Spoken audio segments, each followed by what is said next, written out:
Welcome to the debate. Today, we're drawing from Latif's foundational material, specifically Chapter 16, to analyze what is, I think, one of the most polarizing strategic decisions for restoration contractors who are, trying to maximize their profitability. Right, and for contractors and roofers, this approach basically compels them to document all covered damage, not just the roof, but things completely outside their direct trade, AC units, fascia, maybe some minor interior water damage. Exactly. And that raises a really crucial question for us today.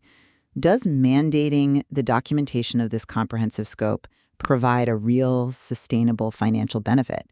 Does it unlock high-value items like overhead and profit? Or does the massive administrative complexity of documenting all these non-core items just dilute your staff's efficiency and ultimately lower the return on investment for the whole supplementing team? Well, my position is that the comprehensive scope is not just, an ethical thing to do. It's an essential strategic investment. It elevates the contractor, builds trust, and reliably triggers the highest levels of profitability in the claims process. And I come at it from a different way. I think we have to prioritize efficiency and measurable ROI. While yes, the professional standard says identify all the damage, dedicating your best resources, your time, your people, to non-core, low-value damage just dilutes your focus. I argue that contractors maximize their profits by focusing documentation on high-value, code-required items within their main trade. It ensures faster, cleaner, and frankly, more reliable approvals. The goal, as Latif really clearly outlines, is a paradigm shift. It's about moving a contractor from being just a price-sensitive installer to becoming a high-margin restoration professional. And, well, that shift demands that we see the project through the lens of the entire insurance policy. That means documenting everything the storm damaged, whether it's the roof, the gutters, the garage door, or, those interior ceiling stains from a leak. And this strategy is, without a doubt, financially strategic because of the O&P lever. Documenting that secondary damage often transforms a simple single-trade roofing job into a complex multi-trade project. This triggers the critical two-trade requirement that justifies 18 to 20% overhead and profit on the entire claim subtotal. We see examples in the material where a small amount of interior damage, maybe $1,500 worth of drywall and paint, is successfully triggered O&P and resulted in a claim increase of over $6,000 for the contractor. And why? Because that percentage was applied to the whole $30,000 roof replacement. It also immediately benefits the homeowner. They get the actual cash value for those secondary items, which, they can use to offset their deductible. That solidifies trust and gets you good referrals. Okay, I understand the appeal of the O&P trigger. I really do. But we have to look at the process cost. Supplementing is a high-yield activity.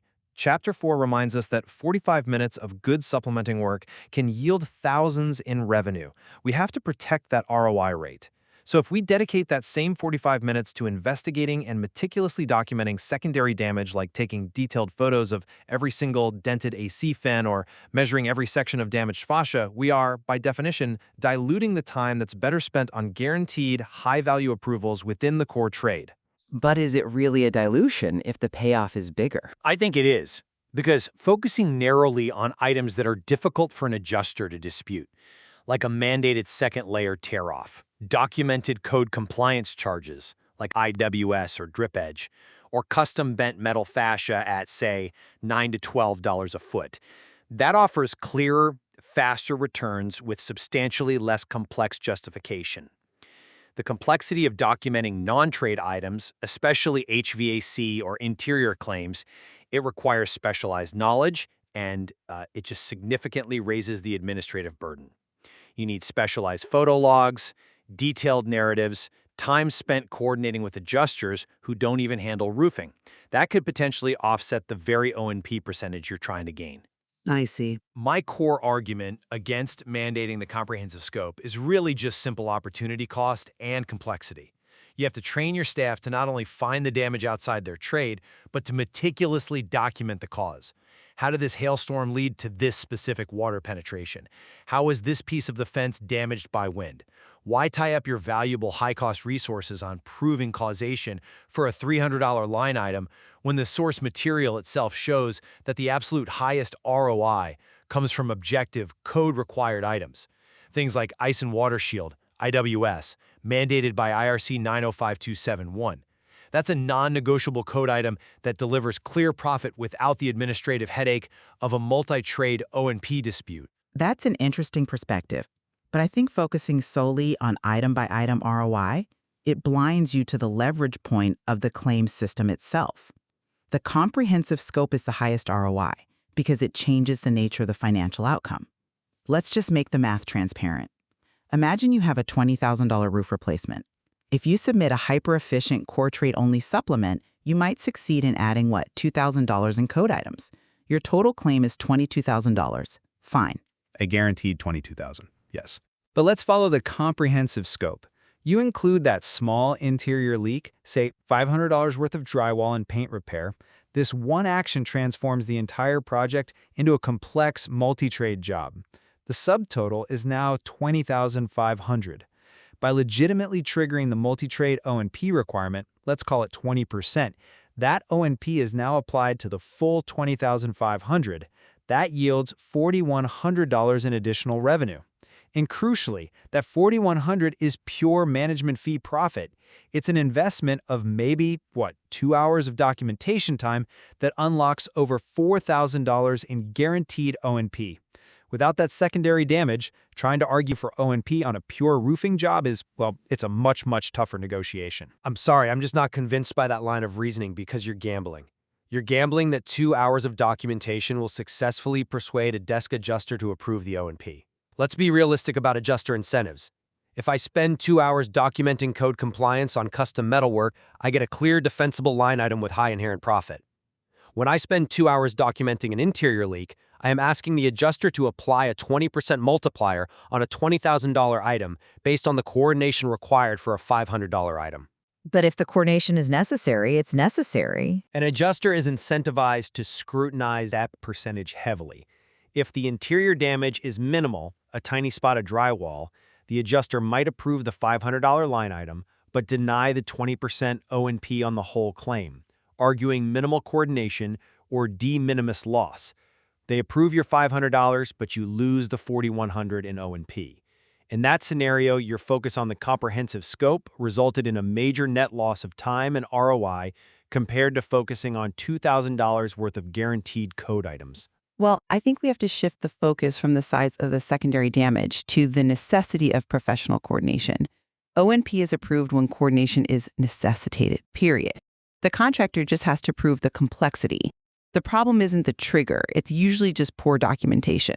Okay. If the contractor is responsible for ensuring the roof repair successfully stopped the leak before the interior crew can even start, and for coordinating material staging and quality control between two separate trades, that management cost is legitimate.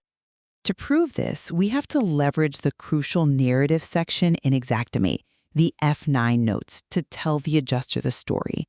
We don't just list the damage, we cite the multi-trade coordination requirement. We detail the scheduling conflicts. We outline our QC responsibilities. We provide a professional brief that demonstrates the very expertise Latif emphasizes, which it just removes the adjuster's ability to simply claim minimal coordination. It's about showing them why your time is necessary. That's a compelling argument, but focusing on the F9 notes as the solution increases the burden on your supplementers exponentially. You're asking them to shift from mechanical data entry, like quantity of IWS, to becoming a persuasive essayist and a timeline manager for every single claim. That requires a higher skill set, higher wages, and it increases internal processing time, pushing the claim further into negotiation. And look, if we're focusing on efficiency, just consider the workload of documenting causation for non-trade items. To include the AC unit, you have to show definitive hail impact evidence, probably requiring specific photos of damage progression, maybe even citing manufacturer standards, all for an item that yields maybe $800 in total repair value. I would rather train my team to spend those hours analyzing the building code chapter, Chapter 17, to find two more easily defendable code upgrades, like ventilation or specialized fasteners, that are intrinsic to the roofing trade and inherently high value. The return is faster, it's cleaner, and it only requires core trade expertise. But you are conflating efficiency with completeness. The definition of a restoration professional includes the responsibility to manage the entire loss. Ignoring verifiable, legitimate damage just because it requires a narrative or because it's not your core trade is it's abandoning part of the policy entitlement. If the homeowner trusts you to manage their claim, they expect you to address the dented garage door and the minor fascia damage. Think about the long-term cost of not including the full scope. If the contractor focuses only on the roof, the homeowner that has to manage their own claim for the AC, the gutters, the interior leak, potentially dealing with multiple adjusters. By submitting the comprehensive scope, we centralize the entire claim, provide superior customer service, and build the referral engine. That trust, derived from ensuring the homeowner gets their full entitlement, that ultimately ensures a far more sustainable and profitable business than marginally faster approvals. But we have to address the elephant in the room: credibility risk. Chapter 21 warns against this as a major pitfall. Flooding a supplement package with numerous non-core, low-value items, minor fence dents, small fixture damage, cosmetic issues on patio furniture, it makes the desk adjuster work significantly harder. This immediately signals to the adjuster that the claim is being padded or that the contractor is highly aggressive. I see that point, but When the adjuster sees a 30-page supplement with 15 low-value line items alongside the roof, they slow down. They scrutinize every single line. That leads to increased negotiation cycles and potential outright denial of more legitimate, high-value core items. We want approval to be the path of least resistance. A focused, surgically precise supplement with only code, specs, and verifiable hidden damage will likely sail through much faster than a sprawling document loaded with items the contractor might not even perform. You minimize staff time spent on follow-up. I see why you raised the red flag warning, but that risk only materializes if the items aren't legitimate or if they're poorly documented. The comprehensive scope demands professional organization, not disorganized padding. We mitigate this risk by following the Chapter 6 process, listing all non-trade items clearly in the introduction email, referencing precise photo evidence for each one, and separating damage categories in the Xactimate estimate. When we present the full scope clearly and professionally, we fulfill our obligation to the client without sacrificing credibility. The desk adjuster's workload is only increased if they have to hunt for information.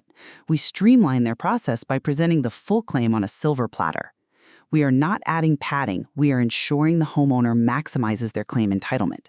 Diluting the claim by ignoring legitimate damage just to get a faster approval risks violating the trust we rely on for sustainable business growth. The real profitability lies in securing that O&P on the large subtotal, not in shaving 2 days off the approval timeline.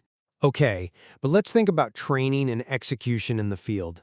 To successfully execute your strategy, every single inspector has to be trained to identify subtle AC damage, subtle garage door damage, subtle interior indicators.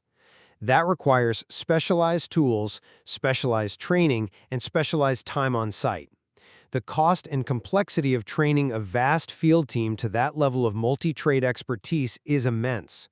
In contrast, training an inspector to recognize the signs that trigger the need for IWS or the code justification for custom chimney flashing is far more contained and directly impactful to the core business.